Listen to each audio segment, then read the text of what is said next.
hosted on the 40 acres on campus grounds. We gather round, discussing goals and dreams and life's adventures. The Texas Longhorns, they're the talk of the town. Podcast tales of the 40 acres, where we dive deep into the game day stories, from touchdowns to heartbreakers. We discuss it all, Texas Longhorns glory. There, we gather around each Thursday night, talking sports, it's so alright. From football to basketball, baseball to softball, Tim Wayne and Irish, we cover it all. Sports talk is our passion, our delight. Thursday night at 8:30, we unite. We discuss the scores, the plays, the teams you might. Let's dive into the game, let's ignite. 12 conference champions.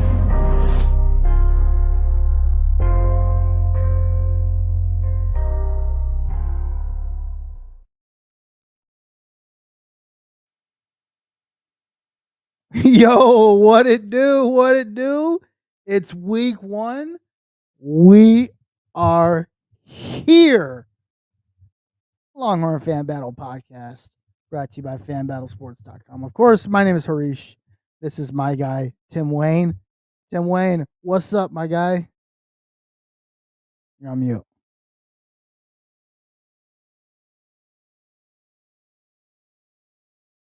Still on mute.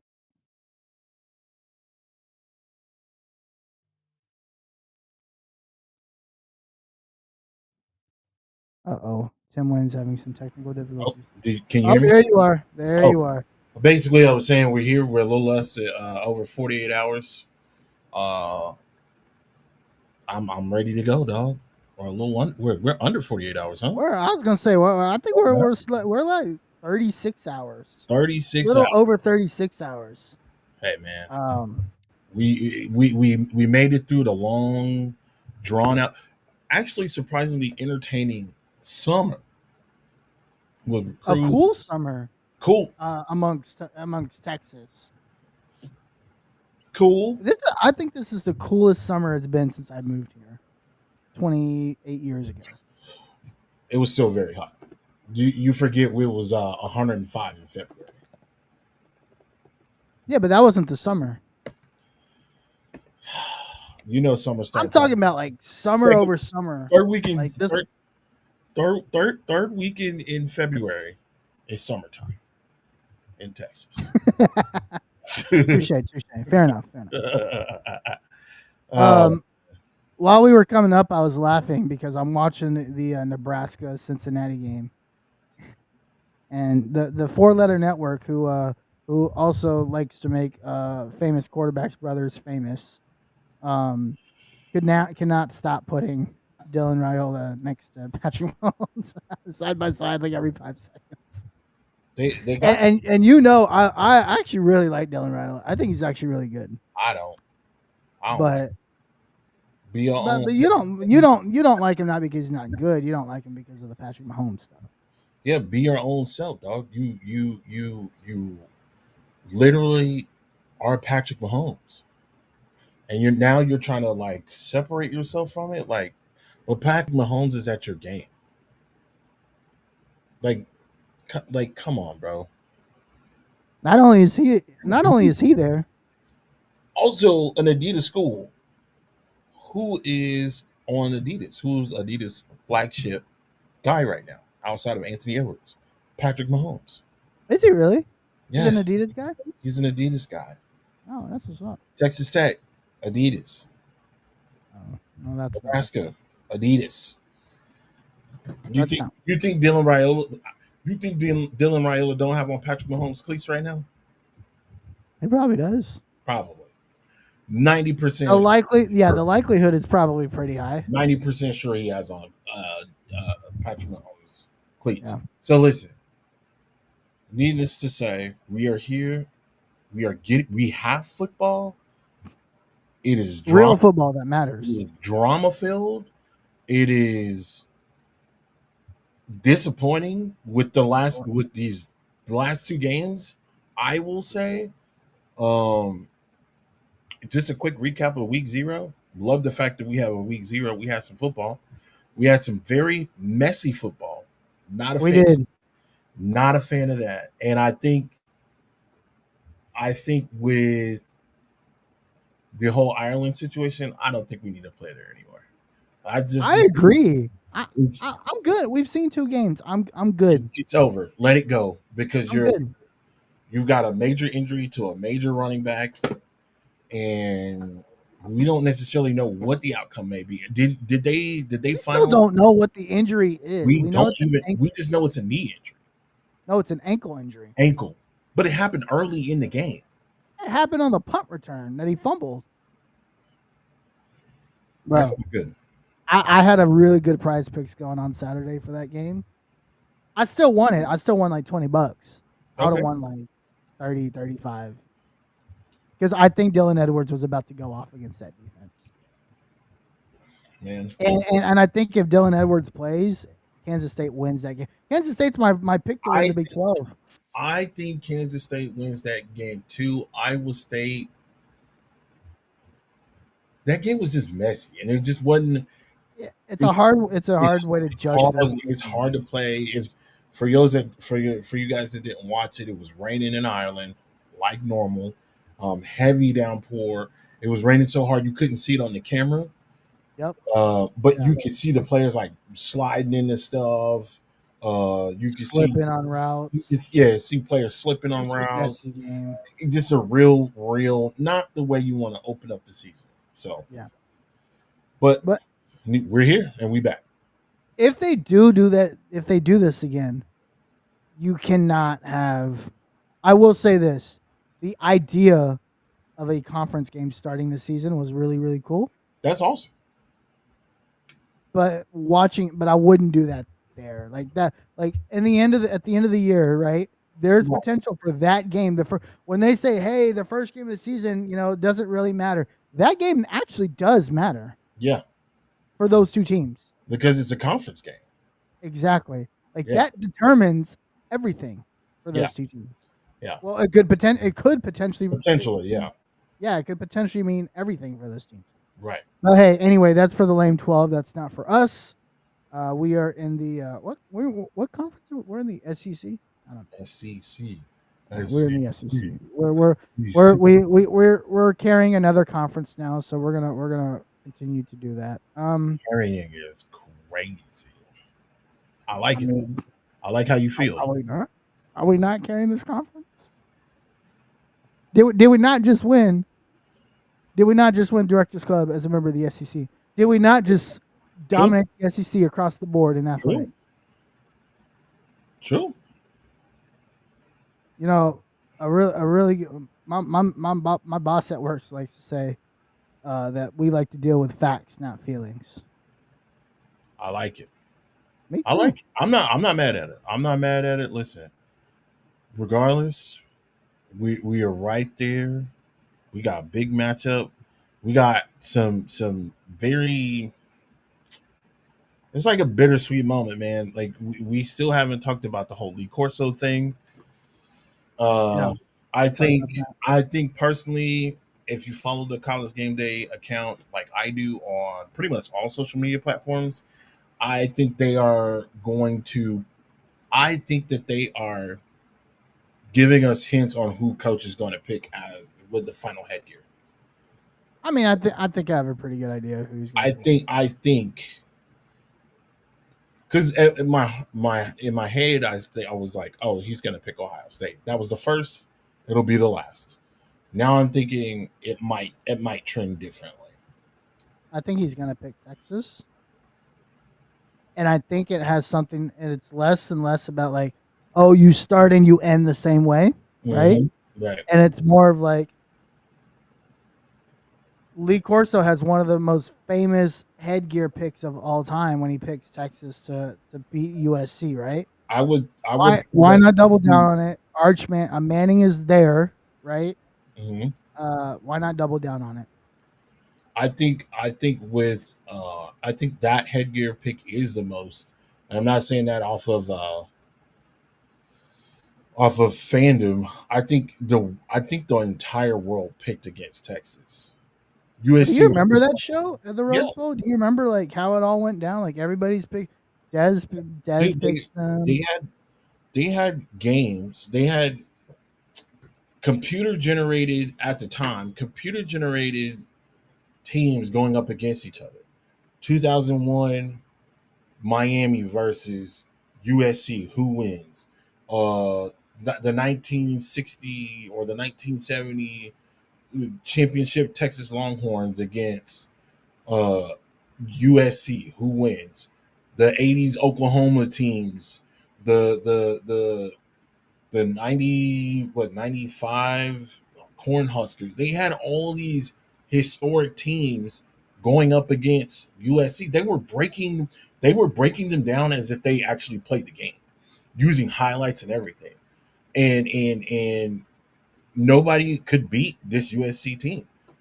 And Lee comes in there and he makes the announcement that he was rolling with Texas. He said Texas is the most complete team he has ever seen. And the rest was history. That team was but he was not wrong. Like, there wasn't one thing that team couldn't do well. True. There was not a lot of holes on that team. Defensive line, excellent. Offensive line, excellent. Secondary, excellent. Quarterback play, excellent. Wide receivers, excellent. Run the ball, excellent. Like, there was not a break in that team. But even USC, right? Mm-hmm. Their only weakness was what a lot of teams' weaknesses were back then. Having to defend a mobile quarterback. Right. Yeah. Nobody could do it. Back then, nobody can really do it. It was ill of you to have a mobile quarterback. You needed a pocket passer to win the game.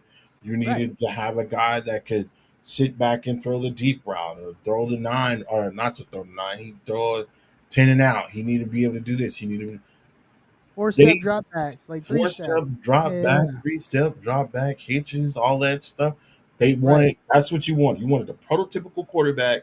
And don't get me wrong, Matt Leinart at the time, he was balling. Probably the best. He was balling. Matt Leinart ball out, man. Matt Leinart was good. Matt Leinart wasn't, in the Heisman Trophy race for nothing. Matt Leinart, didn't he win the Heisman Trophy? Or was he won one, and then I think he was runner-up in another. Yeah.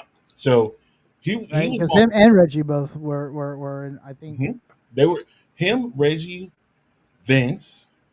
Yep. Can't remember who else was there. We're like neck and neck to win that Heisman. Yep. So yeah, 05 Heisman race. And then Matt Leinart the year before that beats Adrian Peterson. Adrian Peterson that year that he beats him was Adrian Peterson as a freshman. Crazy. And at that point in time, Adrian Peterson freshman year was insane. Even with that Adrian Peterson at that time, yeah, it had only been one freshman to ever win the Heisman Trophy, and that's Archie Griffin. Yeah, the only back-to-back.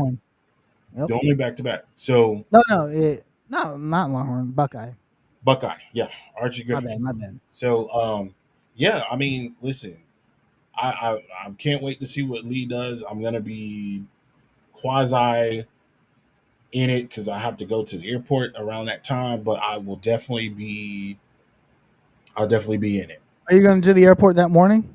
Yes. Okay. Yeah. Cool. Awesome. Well, hey, before we'll get kicked off, we'll break down the game. We'll put our predictions in, playoff predictions. We'll get out of here. I know there's football on right now. Both of us want to watch. Yes, so we'll sir. get in and out tonight. But real quick, fanbattlesports.com, fanbattlesports.com, where you can get the latest and greatest from the AFC South, including the Colts, Texans, Jaguars, Titans. 1 week away from kickoff. Fanbattlesports.com. Also, Tim. Yep. And you and I probably need to talk about this. We now have a Substack. We need a what? We have a Substack now. We have a Substack?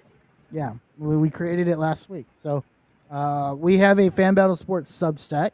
I will let you guys know when we launch the Longhorn Fan Battle Substack.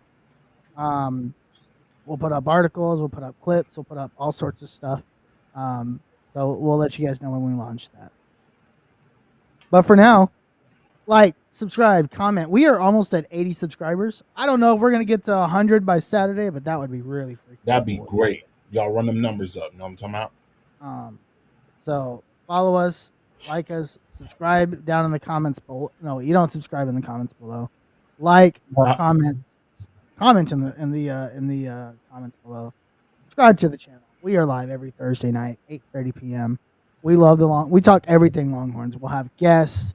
We'll talk about the Longhorns. We've had Fanatic Perspective on here. We've had Nash. We've had all sorts of guys. And so Corey Mose, shout out to him. Corey Mose, who's doing some great stuff on the TikTok. Oh man, you want to talk about him putting out some great content? He's putting out some good stuff. Out some fire ass content. Yeah, he's putting out some fabulous stuff. Yeah. Also follow us on Twitter. We are almost at 3,000 followers on Twitter, so follow us there. And then I think we're like 10 subscribers or 10 followers away from 1,500 on TikTok. So, sir, y'all are killing it. We put out some really cool content. We yesterday we put out, Tim and I put out the notable draft, the notable guys who made 53-man rosters. So that was pretty cool. I put out a little video yesterday. Tim, you got a video coming tomorrow, right? Got a video coming tomorrow, dog. I made myself a little 1 minute. My first ever, I guess you could call it like a hype video, but I just want to put together a video to get the week started. I put that out earlier this week, which is kind of cool. That was kind of fun to put together. I wanted to start to put it together highlight videos at the end of every week. So you and I can collab on that. We've got some stuff coming up this year. We're gonna take stuff to the next level. We're both really excited to make some content this year. So, follow us on TikTok. Follow us on. We need to start doing some YouTube shorts. So we'll do all sorts of stuff. So just subscribe to all the channels. We appreciate the support. Tim, I want to go back to Lee Corso real quick before we hit the preview. Did you watch the video this morning of Lee Corso taking the plane to Columbus? Did you watch it? And the announcers was talking about that was really cool, man. Yeah. That was super cool, and he gave him something. I don't remember what it was. I was kind of in and out. Yeah, that was super cool. I was really busy this morning, but the fact that the way that they are sending Lee off, excellent. I don't even think they sent John Madden off the way they did. The way they're sending. That's true. And John Madden had been around for a while. Yeah. I mean, if you think about it, though, a lot of really even up to 70 or 70, 60, 70. A lot of us grew up on Lee Corso. Yeah. I know a lot of people grew up on John, but there's enough generations. Lee Corso has touched five generations. Yeah. Really, whatever. I don't know what the generation before boomers are, but that generation, the boomers, Gen X, the who? The silent generation. Yeah, those guys. The generation we don't ever hear anything from. So the silent generation, Gen X, right? The boomers, us, right. Gen Z, Alpha, Beta, whatever's going on after that. I don't know. But he's touched 5. That's insane that he's touched 5 generations of humans. Yeah. Absolute legend. So shout out Lee Corso. Happy retirement. I'm going to be up. I don't wake up this early. I will be up to be watching this show. You don't ever watch College Game Day? I mean, not I don't get up at 7 a.m. and be like, yeah, let's do it. I used to, but it is the first thing I turn on every Saturday, but it's not when it first starts. Yeah. You know what I mean? But I'll be up 7 a.m. ready to roll. I'm ready for this game, man. So let's both get ready. Let's talk about it. Texas, Ohio State. As we begin, right? Give me 50,000-foot view. We've talked about this game for months. Mm-hmm. Well, I want to dig into a couple of things in particular, but as you look at this game from 50,000 feet or 30,000 feet, what are some things you're looking for in this matchup? So I'm looking for Texas to do what it is that I know that they can do. I'm looking for them to play a clean game, but I want them. What I'm looking for is plays on all fronts. I'm looking for plays on offense. I'm looking for plays on defense, and I'm looking for plays on special teams. I think that this game, in particular, could go either way on special teams. I hate going back to this, but last year earlier this year when Texas played Ohio State in the college football playoff, Ohio State made the right plays at the right time. Ohio State made a play right before half where they took a screen pass to the end zone after Texas scores to go up in the game at halftime. That's major. I think if Texas stops them, mind you, they were in prevent defense, um, and they in Ohio State was still able to go in and make something out of nothing, right? That's a very, very crucial play. I want Texas to do the same. I want Texas to make those same crucial plays this coming up weekend, this coming Saturday. So that's what I'm looking for. I'm looking for plays on offense, looking for plays on defense. I'm looking for plays on special teams. And what I mean by plays on special teams, I'm looking for tackles. I'm looking for, if you can get if Texas can find a way to get a blocked kick or to find a way to get maybe have a guy muff a punt, maybe great positioning with the punters and pinning them back deep in their end zone. That's what I'm looking for. I'm looking for those type of plays because those type of plays makes it easier for makes it easier for your defense. It gives your defense more of a reason to step up, right? Yep.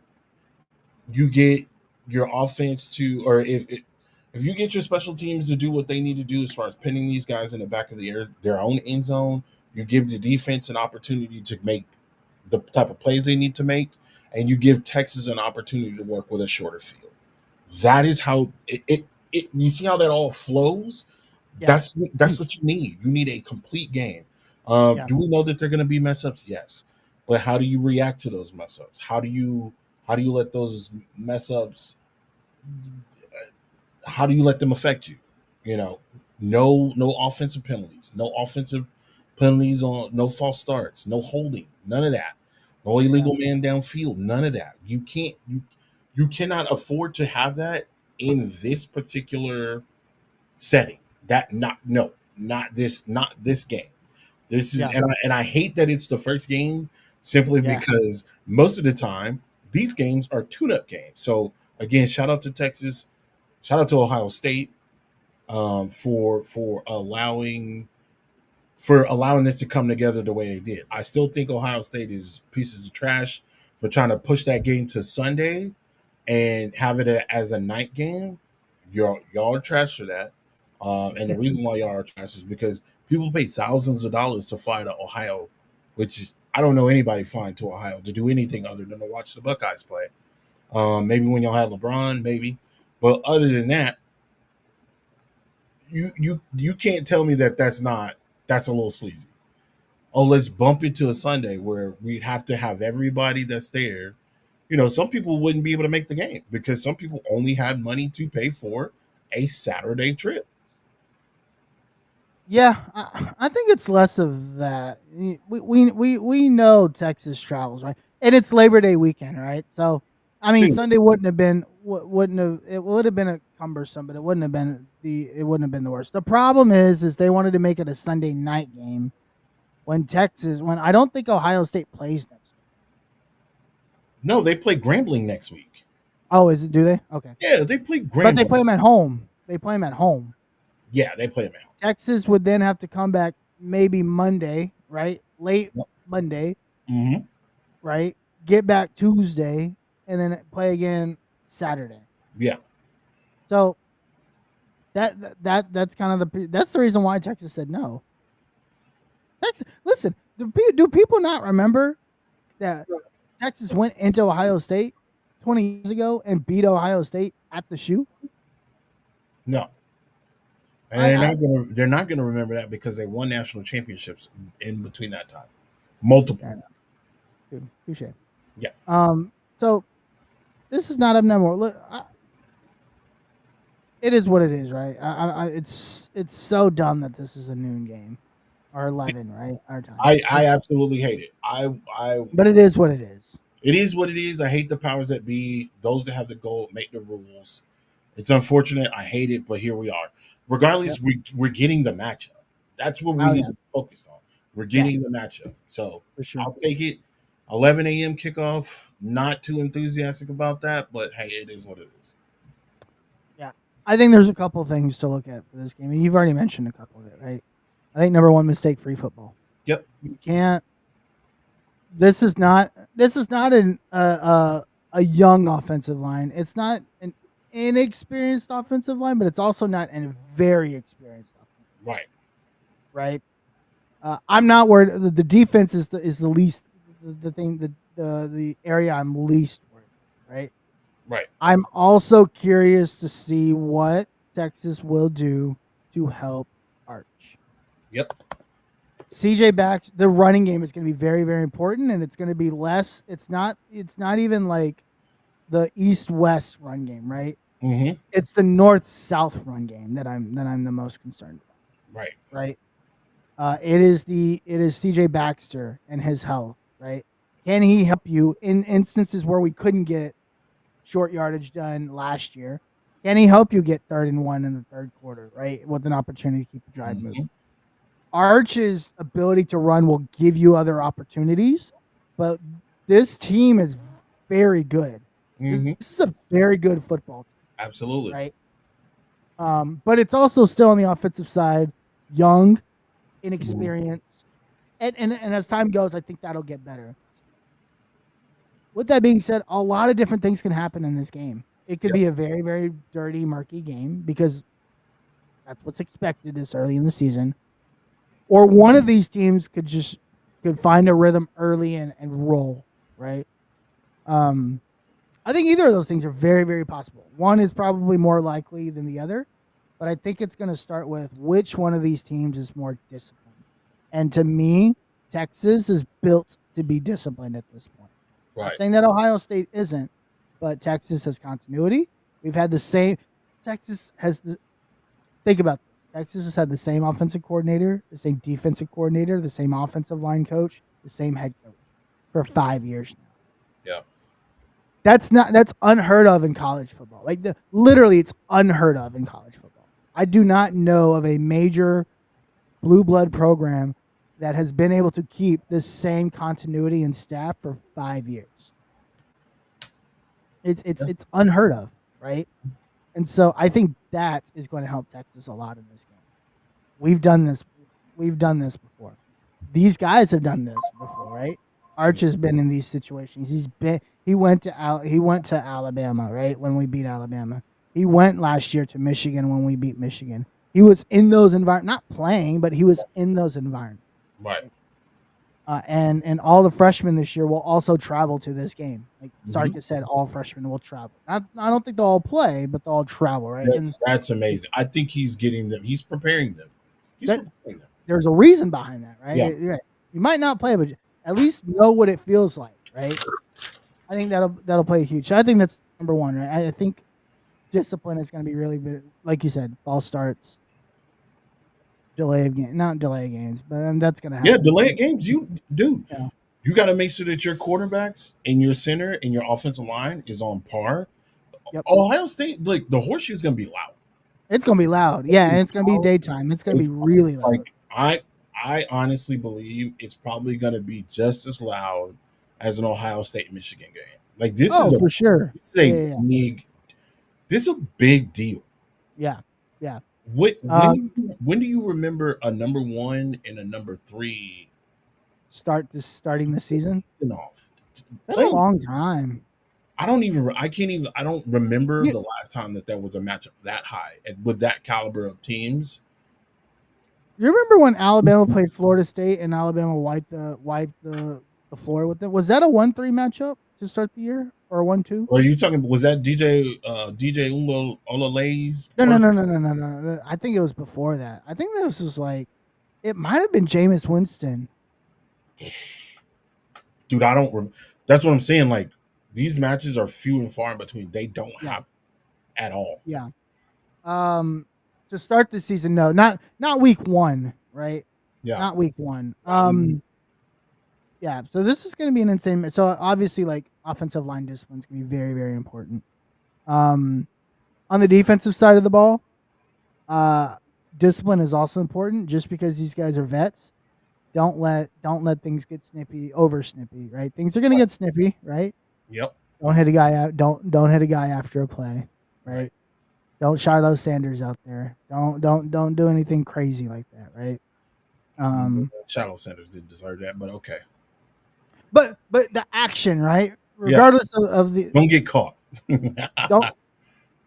Hey, but that's the thing, right? It's like don't get caught, fine, but keep your composure. Like this should be a disciplined team. Yeah. You don't put yourself in a situation to where you're gonna have to make the ref make a call. Yeah. Right. And again, this is a very veteran defense. So I'm not worried about that piece. I think number 2 for Arch specifically is stay ahead of the tempo. Stay ahead of the chains. Right. Yeah. We can't have too many times last year. I felt like we made 1st and 10, 2nd and 15, 2nd and 13. Mm-hmm. A lot of that can happen. Right. Yeah. You can't get behind and then have to play. You can't take 2 steps back to take 1 step forward. Not saying Arch wouldn't be able to do that in certain scenarios, but you want to set yourself up to not have to do that consistently, especially on the road. And I think number 3, it's just like go play football. Like this team is a very well prepped and coached team. Mm-hmm. Right? Stick to your training. I think Sark had an interview today, and I think he said he mentioned to his team, you guys are ready. You guys have been prepared for this, right? And there will be a different energy on the sideline this year, and I think we're all excited about that energy. And that energy is Arch Manning as the guy, right? Mm-hmm. I think that's also going to help keep this team kind of grounded. So those are probably 3 things I'm looking for: stay disciplined, stay on target, stay on time. Yep. And have fun. And we'll dig into some of the bigger matchups because I think I'm less worried about Arch and I'm more concerned about Julian Sayin. So, let's talk about the QB matchup. Yep. Obviously, Arch has had starts. Listen, it's not significant start. He did start in an SEC game, right? Yep. Yes, I get it. It was against Mississippi State, who was terrible. I understand that, and I get that it was at home. I understand he played Louisiana Monroe, but he's also had more snaps and more starts and more exposure in the college game than Julian Sayin. Yeah. And it's by a lot, right? We're talking about like 200 snaps. Yeah. Right.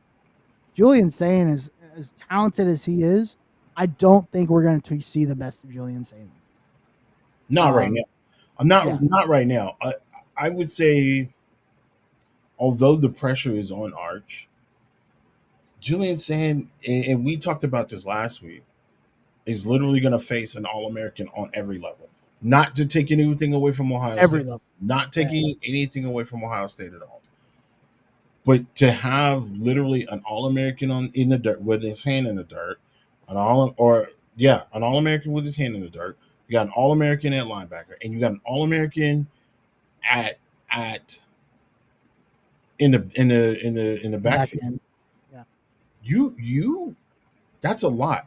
And these are not just like All-American. These were award winners. These were finalists, runner-ups for a lot of these awards that are being handed out. So this isn't nothing to sniff at for sure. Yeah, no, I would agree with that, right? I think if I'm Julian Sayin, your comfort zone is going to be obviously Jeremiah Smith, right? Yeah. But also at the same time, Julian Sayin has to.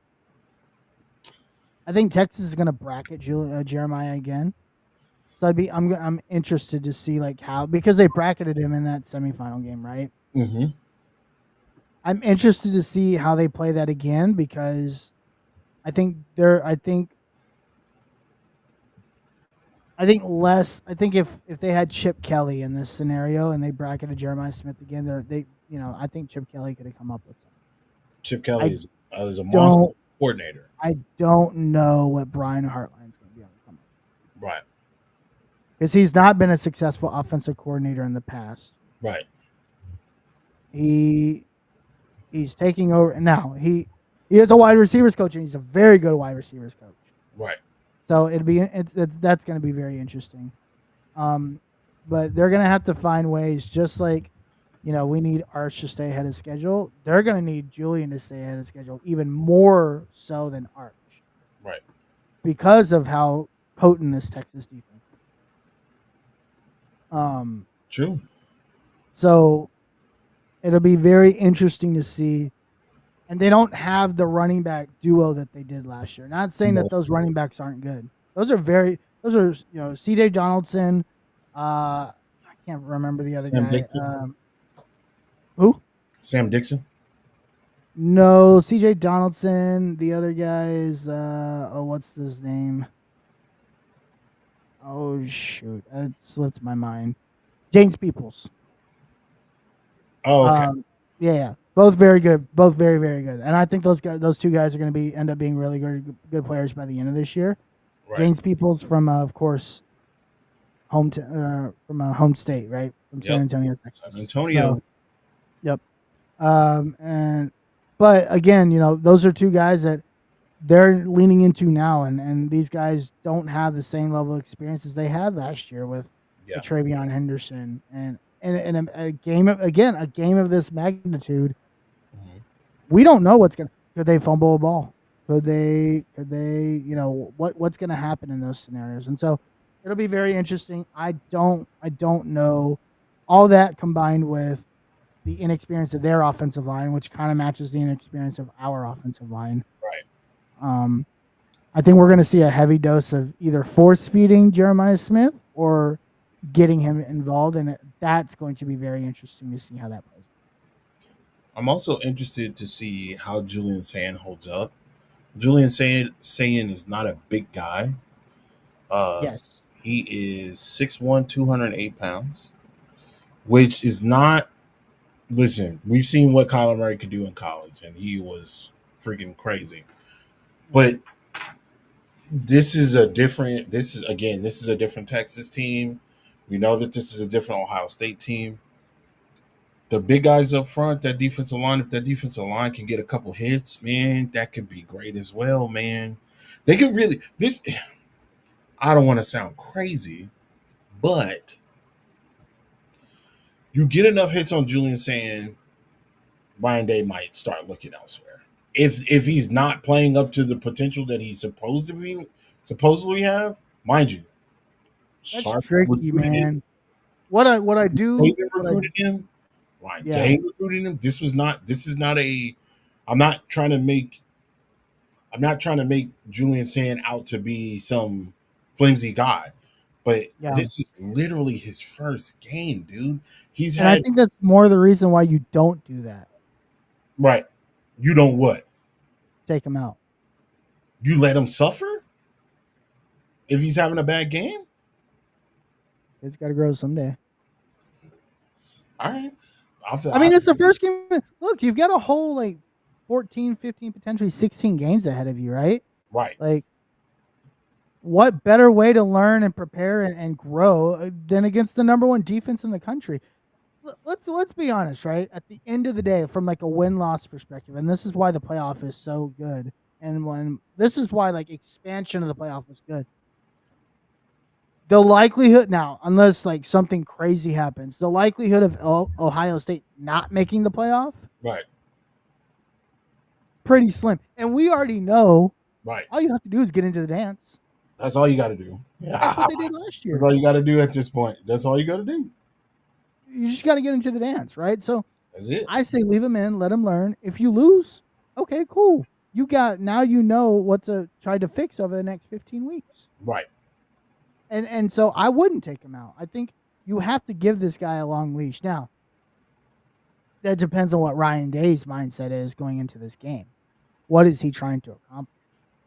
Right? Is Ryan Day looking at this game and saying, nah, screw that. We're not having Texas, big bad Texas, coming to a Big Ten house of a national champion again and beating us down, right? Or is his mindset like, whatever happens, happens. I just want Julian Saint to get the experience. What is his mindset as the coach for Julian Saint? What are his goals for Julian Saint in his game? And I think that's going to be important to understand too. Mm-hmm. So that'll be really interesting to see how that goes. As far as turnovers, because I think there's going to be a couple. Yep. How many interceptions for Julian, or how many turnovers for Julian? I think there's 2 turnovers. I think there's 2. If Texas can force 2 turnovers, they win the game. If they get more than 2, they blow Ohio State out. How many do you think they get? I think they get 2. I think they force a fumble, and I think they get an interception. That's what I'm thinking. I think they definitely get an interception. And then I think he'll get sacked like 3 or 4 times throughout the course. This defense, the ends on this defensive line are just too good. Ethan Burke, man, where you at, dog? I think Ethan Burke's going to have a massive game. I honestly might be the unsung hero of this game. I think Colin Simmons is going to eat, and people are going to if you didn't know who Colin Simmons was already, you are going to find out. To find out. You are about to find. He is going to be a game wrecker. Yeah, because he's going against Stivers, I think his name is. Okay. Who is the right tackle, and that's primarily where he will line up. I think Searvold, right? He has less than 50 snaps. As a junior. Damn, that's not a lot. Yeah, I think I saw Nashville. It was like, let me see. Let me see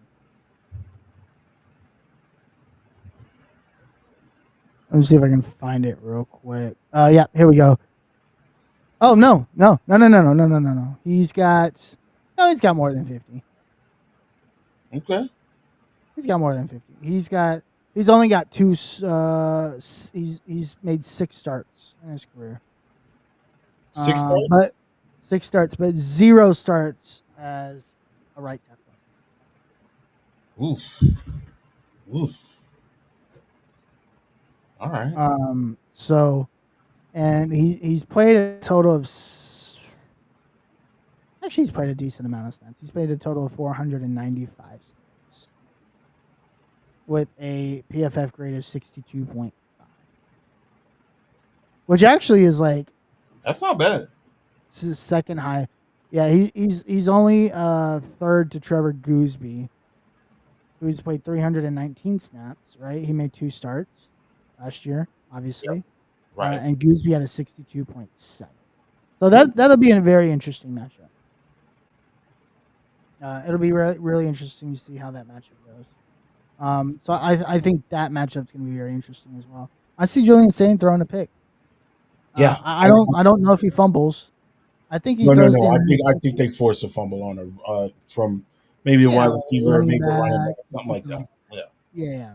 Big hit, right? Yeah. I think something like that happens. But I think he has 1 interception. It's going to come down to me as like, when does that happen? Is that early in the game, or is that in a late game situation, like crucial, like a 3rd down in the 4th quarter, early in the 4th quarter, or something like that? Right. That's what I think will be interesting. So, let's talk a little bit about the trenches. Yep. I think this is where the game is won or lost this week, right? We talk a lot about let's talk about the Texas defensive line. I think it's the best unit out of all 4 units. Yeah. Talk a lot about the edges. I don't think this interior defensive line is talked about. And I think it's not talked about enough because it's not like the same names we know of, right? We don't have a Tavondre Sweat. Right. We don't have a Byron Murphy. Right. We don't have, these guys that we're so accustomed to having, an Alex Collins or anything like that, right? Right. What we do have is an ACC All-American as a freshman All-American, Rod Watson, right? Right. What we do have are 2 guys that, we have a guy that came in from Purdue who was touted as one of the best defensive tackles in the country last year in Cole Brevard, right?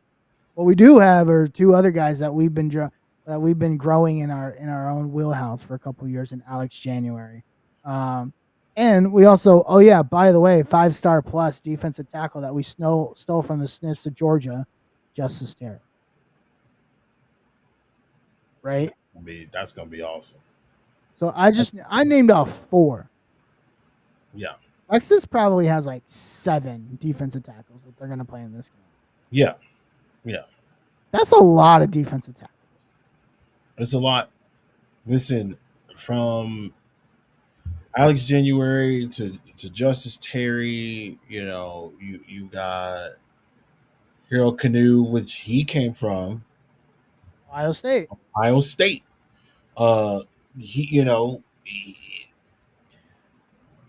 I think Texas does have the upper hand defensively, with the defensive line, strictly because of the amount of depth that they've added over the season. Whether it be going and getting old boy from Purdue, whether it's getting a Hero Canoe, whether it's getting a Le'Veon Johnson, these guys are experienced. Now, are they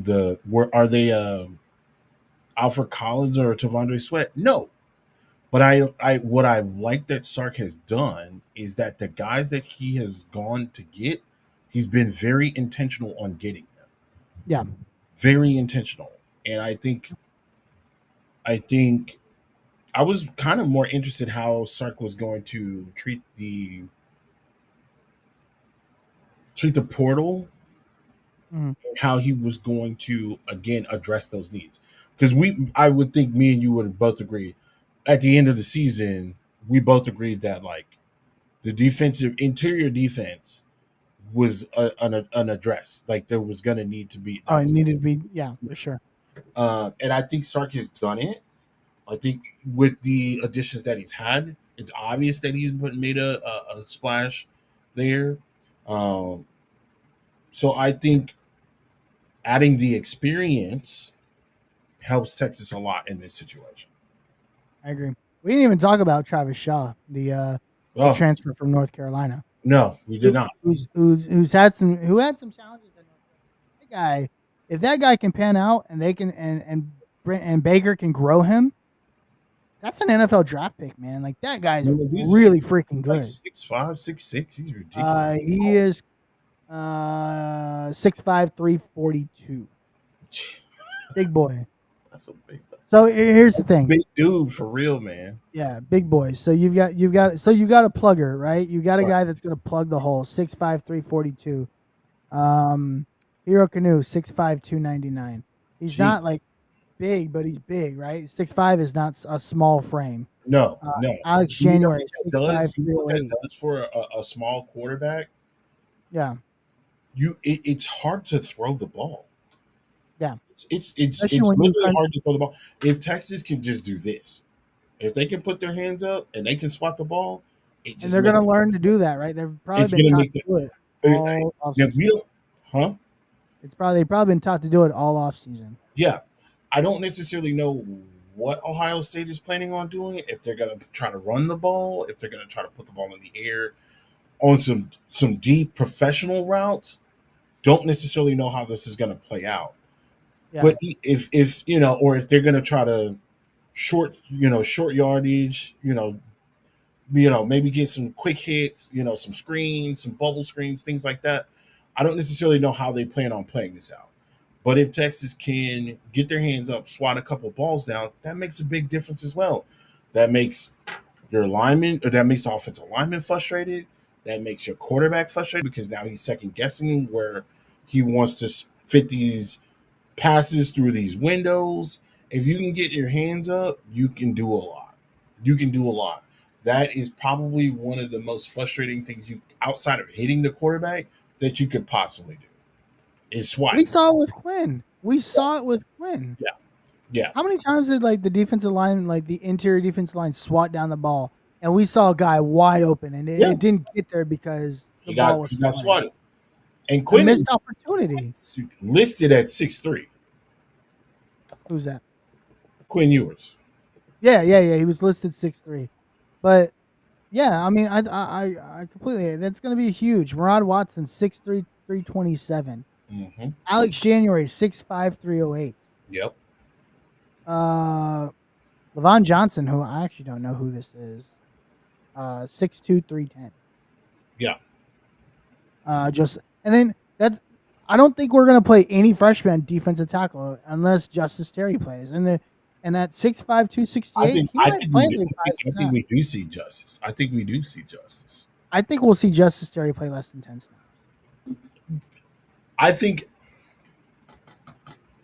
I think we are going to see a lot of, unless Texas is just blowing these guys out of the water, I could see some quick rotations.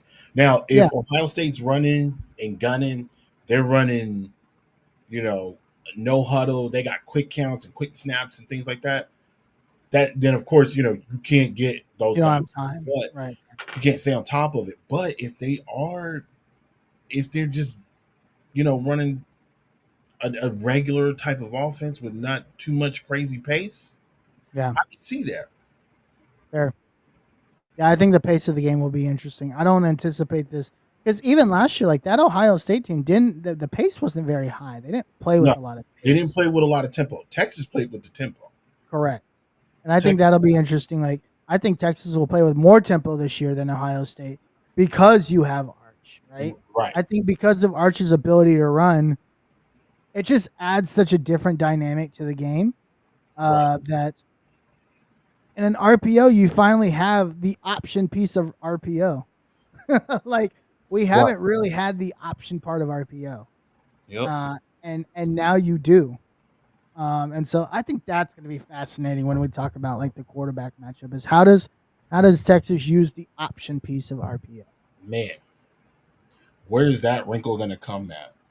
Do we throw? Yeah. Do we say, you know what? I don't want it, but I don't want to see. To be fair, I don't want to see that in the end of the end zone where everything is tight. Give him an opportunity to scoop. We know he can run. Give him the opportunity to do it. Don't do it in the end zone.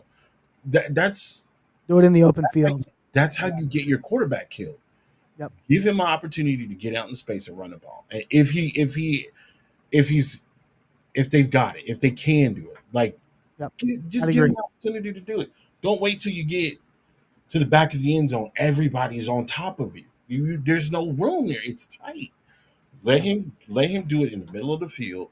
If it's successful, cool. If it's not, find something else. Don't get the quarterback killed. That's all I want. Yeah, no, I think that makes a lot of sense. Let's talk. I'm going to take the obvious ones out, right? Take out Caleb Downs. Take out Arch Manning. Who is one guy you think is going to make some plays in this game that will be like a true difference? Chris Henry Jr. I have some bad news for you. What? Chris Henry Jr. is in Ohio State yet. What? He's a senior in high school. Jesus Christ! I don't know why I keep thinking about Chris. I only thought about he is committed to Ohio State though. Right. He'll be here next year. I was watching that game last week. I was like, wait a minute, I don't think Chris Henry Jr. is there yet. Doug, I don't know why I thought he was a freshman this year. I don't. know. No. He's still committed to Ohio, and I think he's going to go to Ohio State. Right, that's where his dad went. Right. But he's not there yet. Okay, so my bad. Okay, if I had to choose,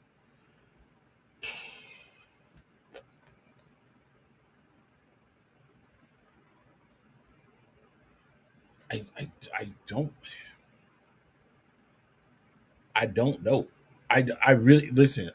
I don't know enough of these Ohio State players. It could be a Texas player. Oh, it could be okay. Well, name one player, not Caleb Downs or Arch Manning, that's going to be a difference maker in this game. It could be a big play, big stop. Ethan Burke. Something. Okay. I think Anthony Hill Jr. is obvious. I think Anthony Hill Jr. is an obvious. I think he will definitely be making some plays.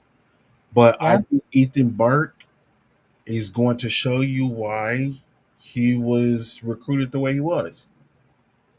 I truly believe that. I think this is an opportunity because I think honestly, I think they're going to shade a lot to decide that Anthony Hill Jr. is on. I think they're going to shade to, especially if you see Michael Taft creeping into the box. I think they're going to slide their protections. This gives Ethan Burke an opportunity to get some one-on-one time against that left tackle. Let's see what you got. Let's see what you got. I still don't know why this guy's not talked about enough. Oh, I'm still trying to figure it out. oh, I think Kobe Black's going to make a play in this game. People are going to be like, who the hell is that guy? well, I mean, I'm a Kobe Black guy. I was a Kobe Black guy last year. I talked about him at nauseum. Yeah. I'm talking about Avi. We're talking like Avi. Yes, to me, the one person that could really wreck a game, and I'm not taking anything against Kobe Black. I'm talking about from like immediately is Ethan. Yeah. I think Kobe Black is that guy. Like, I think he's that type of player. Oh, I think he is too. I think he's the closest. I'm looking at it from a perspective of who's closest to the quarterback. Okay. That's how I'm looking at it. Okay. Who can like literally wreck everything? Yeah. Ethan Burke. No, that's fair, and I think looking at it from that perspective makes sense because the trenches is the most important part of the game. Right. But if I'm talking about who could come in, I'm not saying Kobe Black gets an interception, but he bats the ball out of some of a receiver's hands. Right. Right. He makes a tackle on an RPO on a third down late in the game. Right. He's a great tackler. He's great in space. Right. Excellent tackler. Long arms. Right. Knocking the ball out of a receiver's hands on a deep ball. Something like crazy. That's I'm talking. That's what I'm thinking. Like if I'm thinking about it, it's probably not like a multitude of plays. One or two plays throughout the course of the game where you look back when that game is over and you're like, man, that guy made a play and that play made a difference. Kobe Black just comes to my mind, and I think Kobe Black's going to play a lot at that outside corner position. You think so? Yes, I think it's going to be a lot of Muhammad, a lot of Kobe Black, and I think Jalen Gilbert's going to be on. Yeah, Malik Muhammad's obviously DB1, right? Right. I think Kobe Black's going to be on the other side, mm-hmm. And then I think Jalen Gilbert's going to be in the slot. Then you'll get a heavy dose of Derek Williams. Derek Williams is coming back, right? Yeah. You have Derek Williams and Michael. Derek Williams is our ball hawk. Yeah, he is. Right? And that dude he's lengthy. Derek Williams is like 6'2".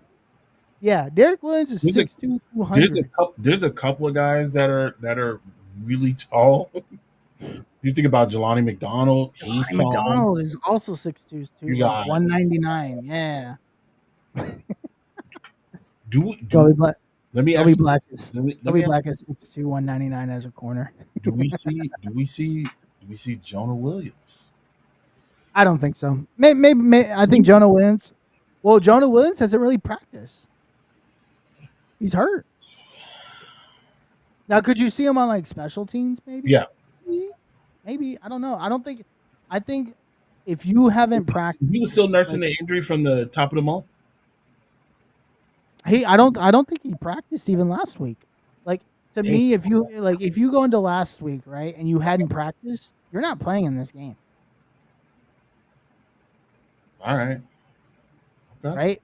So to me, that takes out Jonah Williams. Okay. It takes out Emmett Mosley. Okay.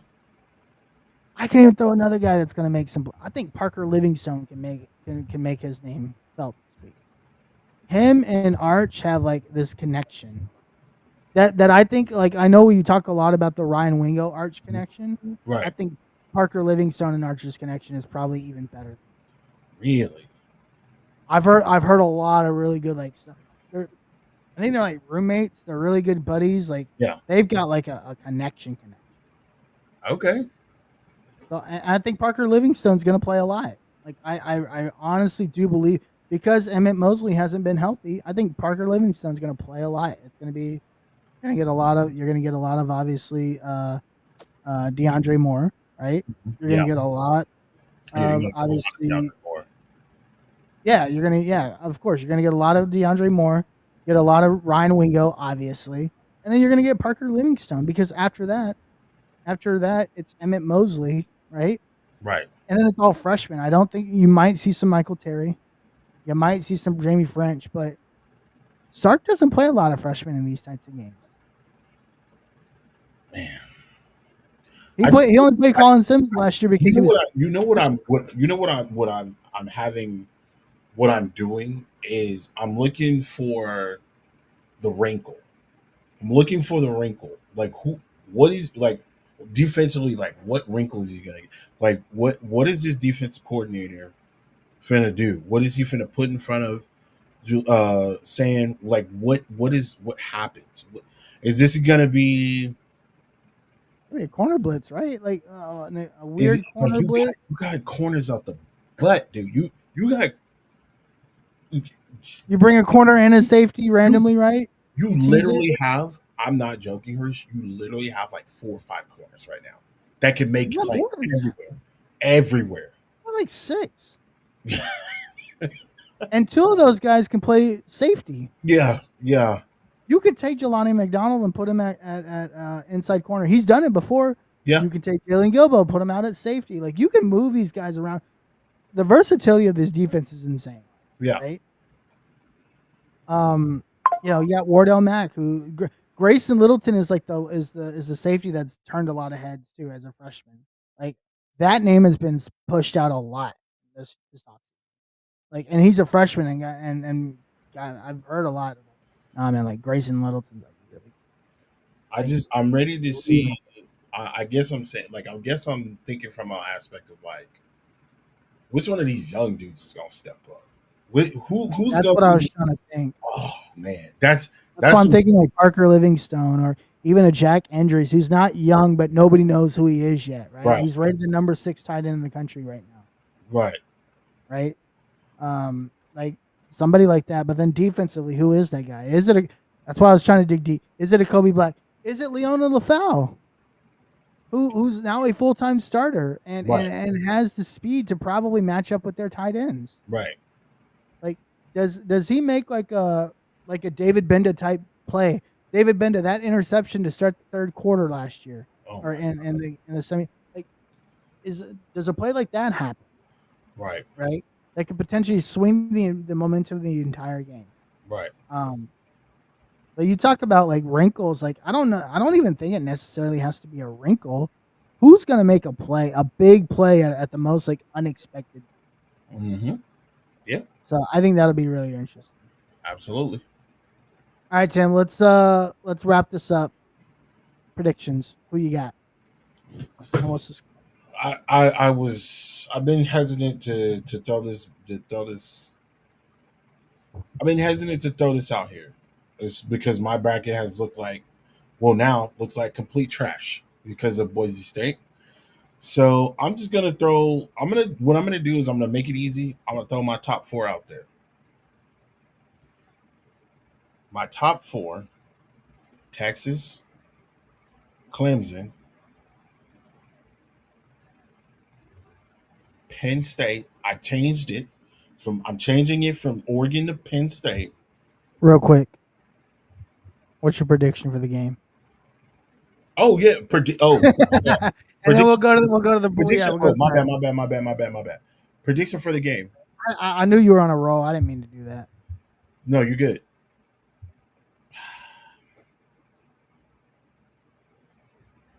Texas 30, Ohio State 20. Okay. That's fair. I have Texas 24, Ohio State 21. Texas what? 24. 24. Okay. I think Arch does enough. I don't think Julian Sain does it. Oh. Okay. And I also think this defense is just too good for a first year. Oh, whoa. Hey, coming in here with the big guns, my guy. 14 Gonzalez, my guy. 31-13, Texas, big. Yikes. Hey, listen. 14 Gonzalez. Jump in there. I'm curious. I'll take it. Do you know how? That Listen, line does that include for can you imagine if Texas goes into Ohio State, defending national champion, and dog walks them 31-13? Do you know what the I mean, SEC? we've done it before. That's what I'm saying. Do you know what the SEC is going to? The SEC fan base is going to be. They're going to be losing their absolutely Yeah, freaking they're gonna mind. be pissed. They're going to go crazy. They're gonna be pissed. I mean, listen, I still stand by this. If we had Michigan Quinn last year, all year, Texas wins the national title. They were on If it. we got Michigan Quinn last year, all year, nobody's beating Texas. Yeah. So, yeah, 14 Gonzalez, jump in there. Let me know what you think Arch's stat line is on a 31-13. I'm very interested. Yeah. But yeah, like we win the national title with Michigan Quinn. Nobody can convince me differently. I'm not mad. Because that was the healthiest he was all year, and he was spectacular in that. He was. He looked great. That entire team looked great. It was amazing. So, all right, yeah, I have 24-21. I just think Arch does enough, and I think this defense is just too good. I think the defense. I think majority of this is carried by the defense. I think the defense gives Arch an opportunity to score in a short situation on. I think Saturday majority of Texas's possessions will be in Ohio State territory. I think so too, and I think CJ Baxter is gonna help those short yardage situations a lot. Mm-hmm. That was also a missing piece, right? Like we didn't have that last year at all. Like we had zero of it. Right. So that'll be important too. All right, now let's go real quick. I'm gonna give you my 4. Okay. Texas, Clemson, Penn State,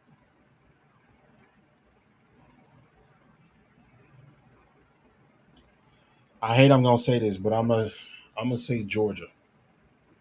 Okay. Those are your top 4? Those are my top 4. I think. Remember, conference champions does not mean guaranteed top 4, right? Right. So for those of you guys that does not. I think Texas is. I think Georgia's only loss.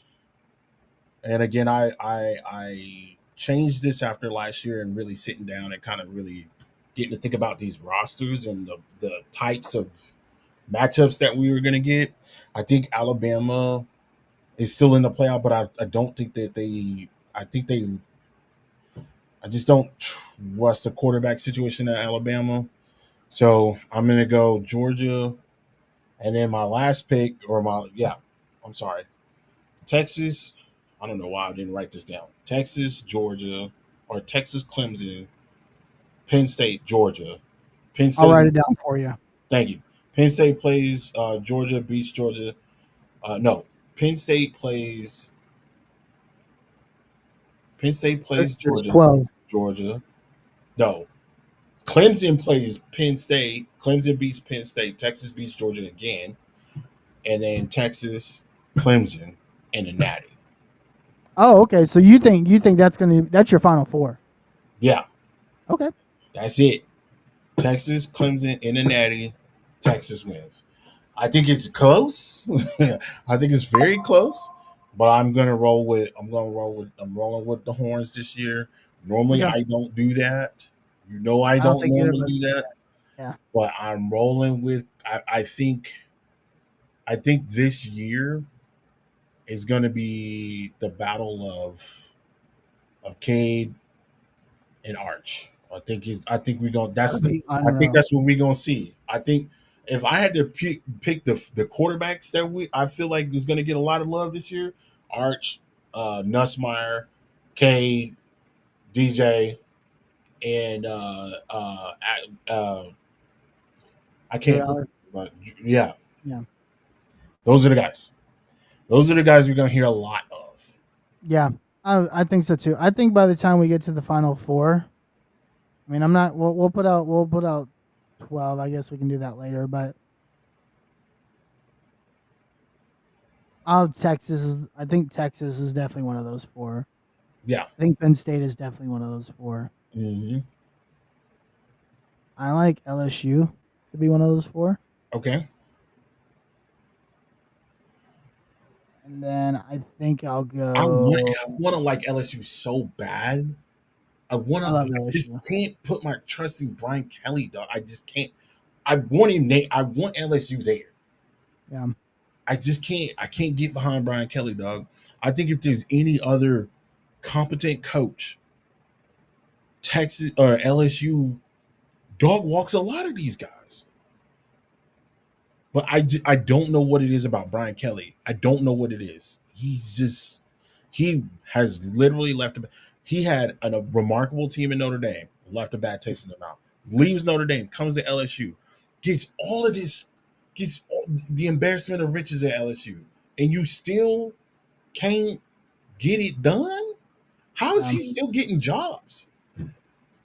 Yeah, I think no. I mean, I get it. I'm gonna go with Ohio. I think Ohio State gets back in there, man. I think by the time this season ends, I have Ohio State. Julian Saban's gonna be really good. I have Ohio State at 5.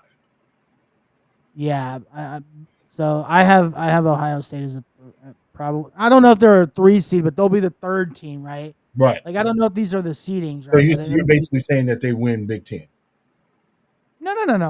I say they'll make it to the playoff. They might be a 5 seed, right? But I think they get to the semis, right? Okay. And the way it plays out is I see Penn State playing Ohio State in the semis. Mm-hmm. I see Penn State beating Ohio State. Mm-hmm. And I see Texas beating LSU.